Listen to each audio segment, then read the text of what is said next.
Hello, बघा आजच्या लाईव्हमध्ये जे आपण ढोकळा बघितला होता तो किती स्पॉन्जी झालेला आहे. बघू शकता तुम्ही, स्पॉन्जीनेस बघा ह्याचा किती छान आहे.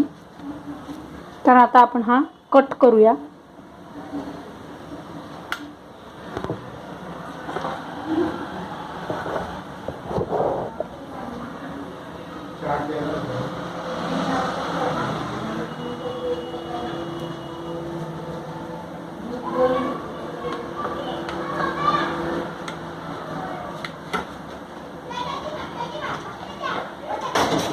हे बघू शकता तुम्ही किती जाळीदार आणि छान झाला आहे आपला ढोकळा आणि खूप स्पॉन्जी झालेला आहे.